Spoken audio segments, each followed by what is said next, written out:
The 1920s were a time of prosperity, cultural changes, and technological advancements like the Ford Model T.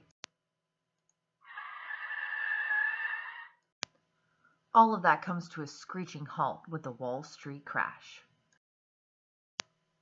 On October 29, 1929, otherwise known as Black Tuesday, the United States found itself in a financial freefall. In a pure panic, people ran to the banks in a desperate attempt to save what they could. It was all too soon, though, that they discovered the dire situation they were in and would continue to be in for 10 long years. These are some of their stories. I remember all of a sudden we had to move. My father lost his job, and we moved into a double garage. We had a coal stove, and we had to each take turns, the three of us kids, to warm our legs. We would sleep with rugs over the top of us. In the morning, we'd get out and get some snow and put it on the stove to melt it and wash around our faces. Anything would be better than coming home and sleeping on the floor. It created a coyote mentality. You were a predator. You had to be. The coyote is crafty.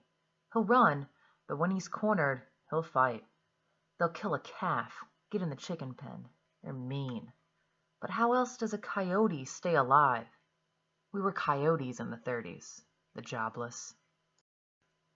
1929 was pretty hard. I hoboed, I bummed, I begged for a nickel to get something to eat. I would work from 5 in the morning till 7 at night, washing dishes, peeling potatoes, carrying heavy garbage. We would get to Detroit. They would sleep in on the docks, and they would be drunk. Next day, dead. I'd see them floating on the river where they would commit suicide because they didn't have anything. Hope would soon come in the form of a Democratic candidate for president, Franklin Roosevelt.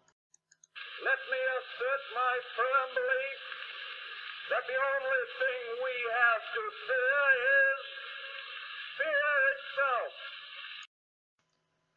FDR wasted no time in providing government assistance to the people of the United States. The recovery from the Great Depression was largely due to Roosevelt's efforts, but also because of the changing of people's mentality, like Dorothy Bernstein, for example.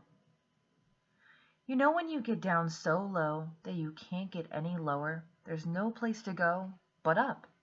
You do either one of those two things. You either lay down and die, or you pull yourself up by your bootstraps and you start over.